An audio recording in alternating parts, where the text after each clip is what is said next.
Hey students, today we will discuss about health facility in this video in detail. Important topic for you and for your health also. Continue watch this video. This is Nu Patel. Health. Meaning and importance of health, that means the WHO, yes, World Health Organization has given the definition of the health in this way.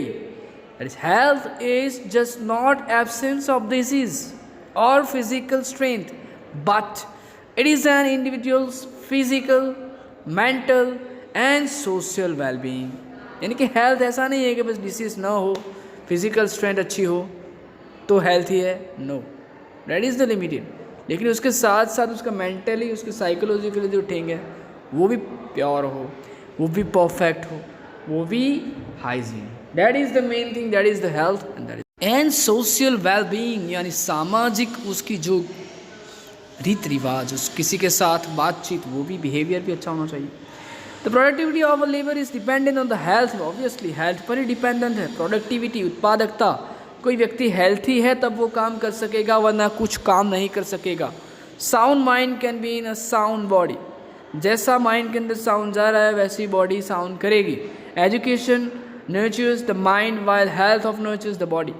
Education हमारे mind के nurture करता है, पालन करता है, पोषता है. इसी तरह बॉडी को ऑब्वियसली हेल्थ पोषती है, नर्चर्स करती है. National income is directly dependent on the public health of the country. जिस कंट्री की हेल्थ सिचुएशन अच्छी है, हेल्थ फैसिलिटी अच्छी है, वहाँ के लोगों की हेल्थीनेस अच्छी है, तो वहाँ का ऑब्वियसली डेवलपमेंट अच्छा ही होगा, क्योंकि वहाँ के लोग बहुत ही प्रोडक्टिव होंगे. लेकिन जिस कंट्री की हेल्थ अच्छी नहीं है वहाँ का डेवलपमेंट भी इतना अच्छा नहीं होगा.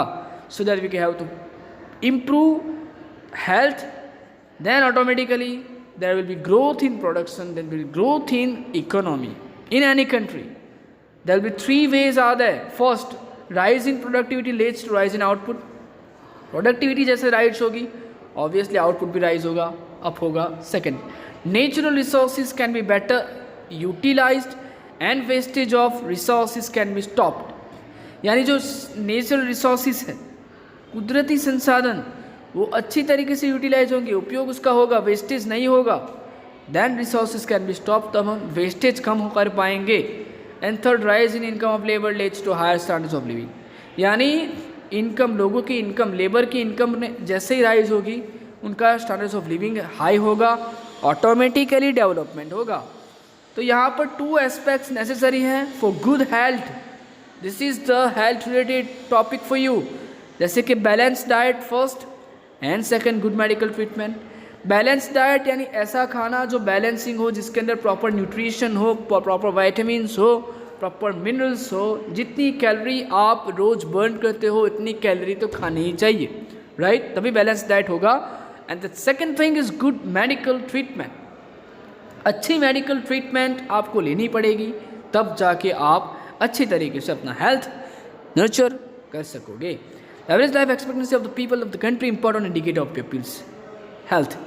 यानी किस कंट्री की हेल्थ अच्छी है वो कैसे पता चलेगा? तो वो है आपकी कंट्री की एवरेज लाइफ एक्सपेक्टेंसी. लोग कितना जीते हैं, ज़्यादा से ज़्यादा कितना एवरेज लोगों की उम्र है. तो 32 ईयर्स इंडिया के अंदर एवरेज थी, 63.5 ईयर्स पे पहुंच गई. अभी 2011 की बात करें तो 63.5 भी थोड़ी कम ही है. तो डेवलपमेंट अभी ज़रूरी है ऑफ बैलेंस डाइट और न्यूट्रिशन फूड पर ध्यान देना पड़ेगा खाने पे. और ट्रीटमेंट भी अच्छी होनी चाहिए, हेल्थ फैसिलिटी भी अच्छी होनी चाहिए. इन्फेंट मोर्टालिटी रेट भी अच्छा होना चाहिए. यानी ये क्या है, तो 1 ईयर के अंदर अंदर मॉर्टल मर जाने वाले बच्चे, तो उनको इन्फेंट मोर्टालिटी रेट एवरेज कहते हैं, जो आगे ऑलरेडी पढ़ चुके हैं, इसलिए हिंदी में मैंने समझा दिया सिंपल लैंग्वेज में. तो 1950 में 146 नंबर था. अब 2012 की बात करें तो 44 है, जो कि फेल हुआ. यानी मेडिकल हेल्थ फैसिलिटी अच्छी बता रहा है. अब हेल्थ सिचुएशन की बात करें इसी टॉपिक के अंदर कि इंडिया में इसकी सिचुएशन क्या है, तो हम देखेंगे कि today 70% of the India's total population live in villages, but out of the total number of hospitals, only 1/5 are situated in the rural areas. 70% से भी ज़्यादा पॉपुलेशन गांव में रहती है. कहाँ पर? गांव में. और अगर बात करें तो ज़्यादातर हॉस्पिटल सिटीज़ के अंदर है, गांव के अंदर 150 है, जहाँ पर ज़्यादा लोग रहते हैं वहाँ पर हॉस्पिटल्स ही नहीं है, तो वो services are not available in the rural areas. तो एक नेगेटिविटी है, लिमिटेशंस है। There is a vast difference between the medical services in the rural and urban areas. जाओ कभी कभार किसी रूरल किसी गांव के अंदर, ओके, वहाँ पर हेल्थ ऑफिस होगी, वहाँ पर हॉस्पिटल्स होंगे, सार्वजनिक हॉस्पिटल्स होंगे, वहाँ की सिचुएशन देख सकते हो आप, और प्राइवेट सिचुएशन देख सकते हो सिटी के अंदर कैसे हेल्थ सर्विसेज है, बहुत डिफरेंसेस है, तफावत है। There is a shortage of specialized treatments in rural areas as specialized are not available like child specialist, जिसको pediatrics बोलते हैं, specialist for women, gynecologist बोलते हैं, anesthetists, eye specialist जिसको ophthalmologist बोलते हैं like MD and MS, such highly qualified doctors, good treatment and timely treatment is not available for them। वहाँ पर नहीं है obviously, कैसे ऐसे स्पेशलिस्ट गाँव के अंदर जाएंगे यार। A healthy child cannot be born to an unhealthy mother, यानी किसी अनहेल्थी मदर, अस्वस्थ माता किसी स्वस्थ बच्चे को कैसे जन्म दे सकती है, बहुत ही बड़ा क्वेश्चन है। समझने के लिए है आपके लिए कि आपको खास करके गर्ल्स को, मदर्स को, माताओं को हेल्थी बनना पड़ेगा। वो हेल्थी होंगी तभी उनके बच्चे हेल्थी होंगे। तो 15 आउट ऑफ एज की बात करें 49 तक डेफिशिएंसी एनीमिया से वो लोग पीड़ते हैं।